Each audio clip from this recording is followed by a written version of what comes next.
السلام علیکم ناظرین اکرام، میں سردار اویس اشرف خان آپ سے مخاطب ہوں۔ آپ ہمارا فیس بک اور یوٹیوب چینل دیکھ رہے ہیں۔ آج ہم بات کریں گے ارشد شریف کے اوپر، ان کی ایک ناگہانی موت جو ہوئی ہے، ان کا جو قتل ہوا ہے اس کے اوپر ہم بات کریں گے اور آپ کو تفصیلات بتائیں گے کہ یہاں پہ کیا ہوا اور ابھی کیا ہونے جا رہا ہے۔ آپ یہ کہہ رہے ہیں کہ ارشد شریف کو ٹارگٹ کلنگ تو کیا گیا اور ارشد شریف تو امر ہو گیا اور وہ اس مقام کے اوپر فائز ہو گیا جہاں پہ شہید فائز ہوتے ہیں، اور کیا کہا یہ جاتا ہے، اللہ کا قرآن یہ کہہ رہا ہے کہ شہید جو ہے وہ مرتے نہیں ہیں۔ سر ناحق خون ہے، اور دوسری بات یہ ہے کہ اس نے ملک کی بقا کے لیے یہ کام کر رہا تھا۔ وہ جن کو ایکسپوز کر رہا تھا انہوں نے ملک کے ساتھ زیادتی کی ہے، اور وہ اس زیادتی کو سامنے منظر عام پر لا رہا تھا۔ میں سمجھتا ہوں کہ حق بولنا، سچ بولنا بڑا مشکل ہوتا ہے۔ اگر وہ سچ بول رہا تھا اور اس کے سچ بولنے پہ اس پہ قدغن لگائی گئی، اس کو نوکری سے نکلوایا گیا، اس کے اوپر ایف آئی آریں درج کرائی گئیں، اور سارا یہ سلسلہ کرنے کے بعد اسے تھریٹس دیے گئے کہ تم اگر بند نہ ہوئے تمہارے، مطلب نیچرلی سی بات ہے، اس نے جو لکھ کے بھیجا، لیٹر بھیجا ہے، اس میں اس نے لکھا ہوا ہے کہ میری جان کو خطرہ ہے، اور مرنے سے پہلے وہ یہ بھی بتا گیا کہ خان صاحب اگلی باری آپ کی ہے۔ اب جو اس کو جہاں پہ اساسینیٹ کیا گیا وہ ایک ایسی جگہ ہے، اس کے وہاں پہ آپ کوئی بھی ویرانہ ہے، وہاں پہ شوٹنگ رینج ہے اور کوئی آپ وہ دیکھیں نا، میں آپ کو یہ بتا رہا ہوں کہ آپ کو میں پہاڑوں میں لے جا کے مار دوں، اس کے بعد ہزار ڈرامے کریٹ ہو جائیں گے کہ آپ کا کیا ہوا، کیا نہیں ہوا، کیا کیا سلسلہ تھا۔ لیکن سب سے بڑی جو میں سمجھتا ہوں جو انویسٹیگیشن کرنے والی بات یہ ہے، جہاں سے انویسٹیگیشن شروع ہونی چاہیے، کہ ایک تو پہلی بات یہ کہ اس کا جو 10 دن جو لیپ ٹاپ اور جو اس کے جو موبائل فون ہے، وہ جب آپ کا ایک ایسی جگہ پہ رہا جہاں پہ انویسٹیگیشن ہو رہی ہے، اس میں سے کیا کیا تبدیل کیا گیا، یہ ایک آنے والا ٹائم بتائے گا ہوا یا نہیں ہوا۔ اس کے علاوہ دوسری چیز یہ ہے کہ وہ یہاں سے جب گیا تو دبئی سے اس کا 3 مہینے کا ویزا تھا، اس کو مطلب وقت سے پہلے اس کو کیوں وہاں جانا پڑا کینیا، کس کے کہنے پہ وہ کس پریشر سے وہ کینیا گیا، یہ بھی انویسٹیگیٹ ہونے۔ اور پھر وہاں جانے کے بعد میں جہاں تک ایک بڑی میں نے خاص چیز نوٹ کی کہ میاں صاحب کے ساتھ ایک ناصر بٹ ہوتا ہے، جو ان کی ہر ویڈیو میں تقریباً ان کے ساتھ ہوتا ہے۔ جو لنڈن میں ان کے فلیٹس کے باہر جب وہ نکلتے ہیں تو صحافیوں سے جب بات چیت کر رہے ہوں، عابد شیر علی ہوتے ہیں، ناصر بٹ ہوتا ہے اور دیگر اور بھی لوگ ہوتے ہیں جو مشہور کردار ہیں۔ جی، وہ اس قتل سے کے بعد جو ہے نا وہ نظر نہیں آ رہا یعنی ہمیں۔ قتل سے پہلے بھی اور بعد بھی ابھی وہ کچھ عرصہ پہلے سے لے کے 1-2 دن پہلے سے لے کے 3 دن پہلے سے لے کے، اور اس کے بعد وہ نظر نہیں آ رہا۔ وہاں پہ رش بھی بہت ہے، سارا سلسلہ، ورنہ وہ نارملی باہر ہی تو ہوتا سر کہا یہ جا رہا ہے کہ لندن سے پیسے آئے ہیں، ٹھیک ہے، یعنی بہت ساری اطلاعات ہیں۔ ہاں جی، لندن سے پیسے آئے ہیں، پاکستان سے بھی سہولت کار گئے ہیں اور ساری چیزیں۔ دیکھیں میں وہی آپ سے عرض کر رہا ہوں نا کہ بہت سارے ایسے قتل ہیں جن کا کوئی سراغ نہیں مل سکا، یہ بھی ایک ویسے ہی قتل ہوا ہے، لیکن یہ ناحق قتل ہے، ایک ایسے آدمی کا قتل ہے جس کی وجہ سے ہماری، جو سچائی کی وجہ سے جس کی شہادت ہوئی۔ جس نے پیغمبری پیشہ واقعی اختیار کیا ہوا تھا، اور پیغمبری پیشے کے اندر اس کو مار دیا گیا۔ اچھا سر یہ بتائیں کہ چونکہ فاؤنڈیشن کی کریں گے، پاکستان سے وہ گیا، کئی ایف آئی آرز جو ہیں وہ وزارت داخلہ نے اس پہ کاٹی اور اس کو غدار ڈکلیئر کیا، اور کہا یہ جا رہا ہے کہ کینین افیشلز کو اور وہاں کی پولیس کو اور ادھر اس ملک کو یہ چیز بھی فیڈ کی گئی کہ پاکستان سے یہ شخص بھاگا ہوا ہے اور اس کے اوپر غداری کے مقدمات ہیں اور یہ دیز اینڈ دیٹ۔ بات یہ ہے میرے بھائی کہ آپ دیکھیں کہ ایک آدمی کے سینے کے اوپر، میں نے جتنے بھی اس کی پروگرامز دیکھے، اس کے سینے کے اوپر پاکستان کا جھنڈا ہمیشہ اویزاں لگا رہا۔ جی جی۔ ایک تو پہلی بات یہ ہے کہ یہ کہنا کہ وہ غدار ہے، وہ محب وطن پاکستانی تھا، اور جتنی اس نے پاک آرمی کے جو ایونٹس ہیں ان کو کور کیا، اور بارڈر پہ جا کے اس کا وہ ایک شہید فیملی کا، باپ کا شہید بھائی کا بھائی تھا، اور میں سمجھتا ہوں کہ وہ ایک بہت بڑے رتبے والی فیملی ہے، اس کے اوپر اس قسم کا الزام لگانا کہ وہ غدار ہے۔ میں وہی آپ سے عرض کر رہا ہوں کہ وہ کون ہے جس نے یہ ایف آئی آریں کٹائیں۔ بات یہ کہ مدعی کو تو پتہ چل جائے گا نا کہ آپ کے میرے پہ ایف آئی آر ہوتی ہے، میرا مدعی تو آئے گا نا سامنے۔ تو یہ 25 ایف آئی آریں ہیں، ان میں مدعی کون ہے، ان مدعیوں کو بلایا جائے۔ دیکھیں نا، جو مدعی اس کو غدار ڈکلیئر کر رہا ہے وہ کون ہے؟ اچھا ایک چیز اور ہے سر، نہیں ہے، جی جی، وہ ہے۔ اور پھر جو صدر کے پاس جب یہ اپلیکیشن آئی، صدر نے اس کو لکھی، پی ایم پاکستان کو لکھی، انہوں نے آگے سے کیا کیا، اس نے جو ہے وہ اپنی یہ جو چیف آف آرمی اسٹاف کو بھی اس نے باقاعدہ اپنی ویڈیوز میں بلایا، کہا کہ میرے ساتھ یہ ہو رہا ہے۔ بات صرف اتنی سی ہے کہ چیف آف سپریم کورٹ کو بھی انہوں نے لکھا، میری گزارش یہ ہے کہ اگر آپ اس کی انویسٹیگیشن سٹارٹ کرنا چاہتے ہیں تو پھر من پسند آدمیوں سے نہیں ہو سکتی. نہیں سر، ایک بات یہ بتائیں کہ جو کہ ہماری صحافتی تنظیمیں ہیں اور جو ہمارے جو صحافی ہیں، جو کچھ نام نہاد بھی ہیں، کچھ صحافی جو ہیں وہ پارٹی ترجمانیاں کر رہے ہیں، ان لوگوں نے یہ کہا، یہ بغض ارشد شریف کی بات ہو رہی ہے کہ یار یہ پی ٹی آئی کا ترجمان ہے فلانا، اس طرح کی بھی باتیں ہو رہی تھی. اور پھر انہوں نے ایک سب سے جو بری بات کہی وہ یہ کہی، انہوں نے کہا کہ یہ دیکھیں جی وہ ٹکر کا بندہ بھاگ گیا اور ملک سے جا رہا ہے اور فلان ہے، اور اس طرح کی طنز اور تمسخر اڑایا گیا. دیکھیں پہلی بات یہ کہ ہمارے اندر اتحاد نہیں ہے. ہماری ایک ہی مطلب اگر پی ایف یو ہے، یو جے ہے تو وہ 8 بنی ہوئی ہیں، آر اے یو جے ہیں تو 6 بنی ہوئی ہیں. تو یہ ساری چیزیں جو ہیں یہ مختلف لوگوں کے ساتھ ہیں. میں نہیں سمجھتا ہوں کہ کوئی ایک جو تنظیم جہاں پہ صحافت کی بات آتی ہے تو وہاں پہ ہر تنظیم کو ایک جگہ اکٹھا ہونا چاہیے. رہی بات اس کو یہ کہنا کہ وہ آپ نے جو بات کی کہ وہ ایک بھاگ گیا اور ایک یہ ہو گیا، بات یہ ہے کہ حق سچ کا آواز بلند کرنا خالہ جی کا واڑہ نہیں ہے. اگر آپ اس کو دوسرے لفظوں میں کہیں، یہ خالہ جی کا گھر نہیں ہے کہ آپ ایک سچائی کے ساتھ اور ایمانداری کے ساتھ صحافت کر لیں. تو یہ ہر کوئی نہیں کر سکتا. ہمارے یہاں تو پاکستان کے اندر جو صحافت پروان چڑھ رہی ہے اس میں تو یہی بیانیہ ہے کہ جی آپ ایک کام کریں، آپ پارٹیوں کی ترجمانی کریں، ان کے سپوکس پرسن بن جائیں، ان کے بیانیوں کو دبا کے چلائیں، آپ کو پیسے بھی ملیں گے، عیاشیاں بھی ملیں گی، عیش و عشرت کی زندگی بھی آپ گزاریں گے. اب تھوڑا سا ان کے خلاف ہو جائیں گے تو آپ کا یہ اس میں ہمارے جو ادارے ہیں نا، یہ صحافتی ادارے جن میں ہم لوگ کام کرتے ہیں، یہ بیسیکلی ان کا قصور ہے. دیکھیں ایک جو کیمرہ مین ہے اس کو اگر آپ 15,000 یا 18,000 روپے دیں گے، 18,000 روپے تو آج کل بجلی کا بل آتا ہے، 20,000 روپے تو آج کل بجلی. وہ تو یہی دیتے ہیں، اس کے اوپر تو وہ دیتے نہیں. اب اگر اس کو برائب کرنے کے لیے اگر وہ کسی ایم این اے منسٹر کے ساتھ وہ اس کو فیور دیتا ہے، کچھ اس کا کام کر دیتا ہے یا کچھ ایسا سلسلہ کر دیتا ہے، تو بھجن وہ تو پھر پارٹی وائز ہی ہو جائے گا.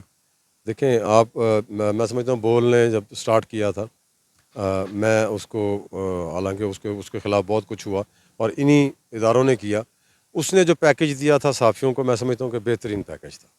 ایک صحافی کو اچھا پیکج، عزت دار تنخواہ اور عزت دار گاڑی اور سارا سلسلہ ملے، اس کو کیا ضرورت ہے ان لوگوں کے ساتھ جا کے تو الٹا سیدھا کرنے کی. یہاں پہ ہمارے جتنے بڑے بڑے ماشاءاللہ خوبصورت کہہ لیں آپ پروگرام کرنے والے لوگ جو ہیں، ان کے تعلقات آپ دیکھیں، ایسے تعلقات تو پھر آپ دیکھ لیں. اگر میں سمجھتا ہوں صحافت کی جائے اور حق کو حق اور ایمانداری سے کی جائے تو آپ کا کوئی بھی ایم این اے آپ کا واقف نہیں بنے گا، کوئی بھی منسٹر آپ کا واقف نہیں بنے گا، کیونکہ آپ تو سچ بول رہے ہوں گے. تو سچ بڑا کڑوا ہے جی، اور سچ کی سزا جو ہے وہ شہید نے دے دی ہے. تو ٹھیک نہیں ہے سر. بات یہ ہے کہ جو شہادت کے رتبے کے اوپر فائز ہوگا، اب آپ کو پتہ ہے کہ ابدی اور اخروی سر سفر جو ہے وہ تو بڑا لمبا ہے. موت تو دیکھیں آنی ہے. ارشد شریف والی بات، آج ہارٹ اٹیک سے آ سکتی ہے، ایکسیڈنٹ سے آ سکتی ہے، کسی طریقے سے بھی آ سکتی ہے. موت کا تو کوئی ٹائم مقرر نہیں ہے. آپ نہ اس کو بتا سکتے ہیں کہ میری موت کب آنی ہے کب کلو نہیں. نفس ذائقۃ الموت. وہ کل نفس ذائقۃ الموت. مقصد کہنے کا یہ کہ ہر ہر ہر نفس نے جو ہے وہ موت کا ذائقہ چکھنا ہے. کس وقت چکھنا ہے، کیسے چکھنا ہے. کچھ لوگ ایسے بھی میری زندگی میں ایسے بھی ہوئے ہیں کہ ہمارے پاس سے اٹھ کے گئے ہیں اور 15 منٹ بعد فون آ گیا کہ یار اس کی ڈیتھ ہو گئی. بات یہ موت تو آنی ہے. یہ بڑی اچھی موت ہے، شہادت کی موت. میں سمجھتا ہوں اس سے اچھی موت کوئی نہیں. آپ کو کم از کم اگلا جہان اچھا مل جاتا ہے. اور جہاں تک رہا سچائی، میں سمجھتا ہوں اگر حق سچ کی بات کرتے ہوئے جام شہادت نوش ہو جائے، اس سے بڑی اور کوئی بات نہیں. میں اپنے آپ کو پھر عاشق نبی ضرور کہوں گا، کیونکہ اگر نبی سے عشق ہے تو پھر سچ سے عشق ہونا چاہیے. جی ناظرین اکرام، آپ نے ارشد شریف کے اوپر بھی باتیں سنی. اور ارشد شریف کی جہاں تک آپ نے بات کی، دیکھیں ارشد شریف کے جو وہ کر رہا تھا، ارشد شریف کے کرنے جو کام وہ کر رہا تھا، اس کے کرنے سے کس کو نقصان تھا، اس کے مر جانے سے کس کو فائدہ ہوا، یہ تو آپ بیہائنڈ دا کلوز ڈورز ایک اس کی جی ہاں، جو ویڈیو آ رہی ہے، مووی جو آ رہی ہے، نیٹ فلکس پہ آ رہی تھی. اب تو نہیں آ رہی، اب پتہ نہیں آئے گی یا نہیں نہیں. اس کا ٹریلر وغیرہ تو چل گیا. ٹریلر تو چل رہا ہے نا، اسی ٹریلر کے اوپر تمہارا کیا غریب. جی جی. اس کے علاوہ ایک سی ڈی ہے غالباً اور ایک جو انہوں نے ایویڈنس کے طور پہ دی بھی ہے. ہاں جی، وہ ایک یو ایس بی بھی دی. ایک یو ایس بی بھی دی ہے. وہ کمیٹی جو تھی، اس کمیٹی میں جو جب اس کی ویڈیو دکھائی گئی ہے، اس کے اندر جو ہے وہ پی ٹی آئی کی منسٹر بیٹھی ہوئی ہیں.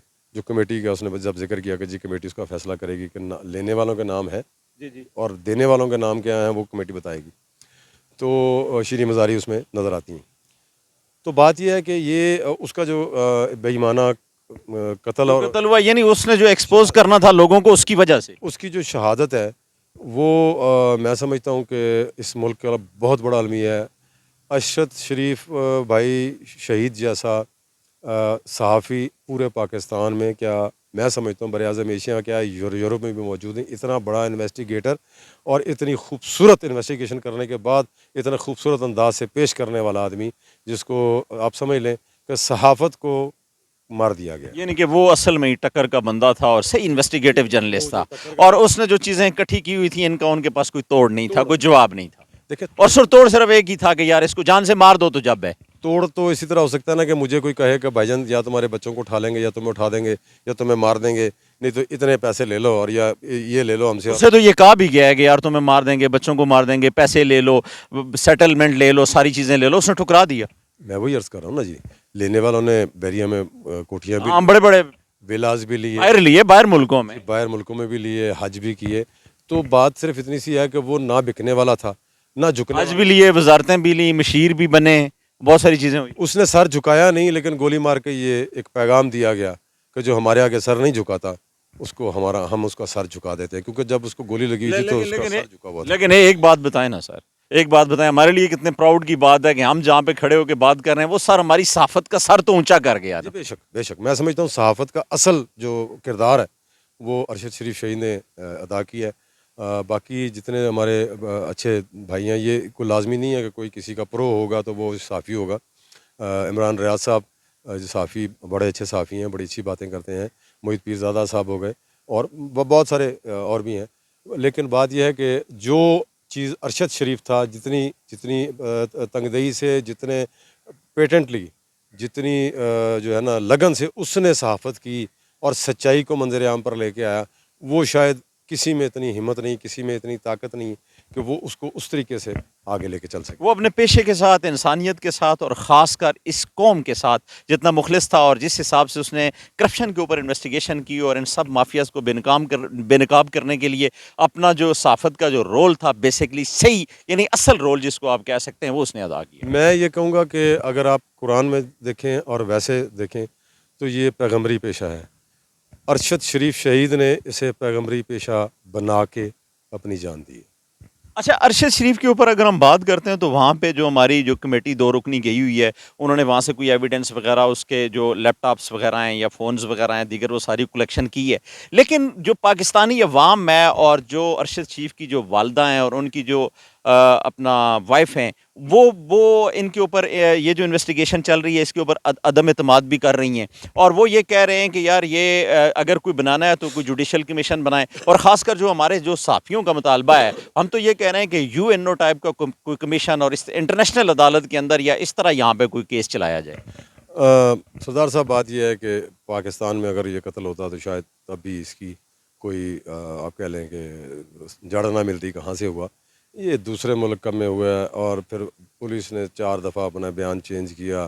اس کا لیپ ٹاپ، اس کی جو بلانگنگس تھیں، وہ ایک عرصے تک 10 دن تک اس کے شہید ہونے کے بعد وہ کینیا پولیس کے پاس رہی. اس میں کیا رد و بدل ہو گئی، کیا چیزیں ڈیلیٹ ہو گئیں، کیا چیزیں ایڈ آن ہو گئیں. یہ سارا سلسلہ جو ہے، یہ آپ اسے کہہ سکتے ہیں انویسٹیگیشن کوئی بھی کرنا چاہے وہ اس کو چینج کر سکتا ہے. اس کا جو ڈیٹا نکال کے اس کو چینج کیا جا سکتا ہے، اس کی ڈیٹا کو ڈیلیٹ کیا جا سکتا ہے، اس کے موبائل کو ڈیلیٹ کیا جا سکتا ہے. بیسک جو چیزیں ہیں وہ یہ ہے، وہ کون ہے جس نے اس کو دبئی سے جانے پر مجبور کیا، وہ کون ہے جو اس کو چیز کرتا رہا اور کینیا میں جا کے وہ اس کو مارا گیا. اچھا سر، کینیا کے جو صحافی ہیں اور اسی طرح ترکی کے ہیں، اسی طرح پاکستان کے نامور صحافی جو ہیں، وہ یہ کہتے ہیں کہ ارشد شریف کو پہلے روڈ کے اوپر قتل کیا گیا، اس کے بعد اس کو گاڑی میں بٹھایا گیا، پھر وہ ایک پوزیشن بنائی گئی، ایک واقعہ پورا کریٹ کیا گیا، اور یہ اس کو باضابطہ طور پہ ایک پلاننگ کے ساتھ ٹارگٹ اس کی کلنگ کی. دیکھیں، کلنگ تو اس کی ٹارگٹ ہوئی ہے، اس میں تو کوئی شک نہیں. ٹارگٹ اس کو کیا جا رہا تھا، اس کو یہاں پہ ہی ٹارگٹ کر لیا، مطلب ہو جانا تھا اس نے. اور اس بارے میں اس نے خود خط لکھا. آپ یہ دیکھیں نا کہ ایک آدمی مدد مانگ رہا ہے ریاست سے، ریاست اس کو مدد نہیں دے رہی، اور آج وہ ریاست کہہ رہی ہے یا آج وہ لوگ کہہ رہے ہیں کہ اس کو کوئی خطرہ نہیں تھا. اگر اس کو خطرہ نہیں تھا تو 16 FIR 17 FIR اس کے اوپر، 25 FIR ہیں اس کے اوپر، وہ کس نے دی ہیں؟ اپنا خیال رکھیے گا اور ہمارے چینل کا بھی.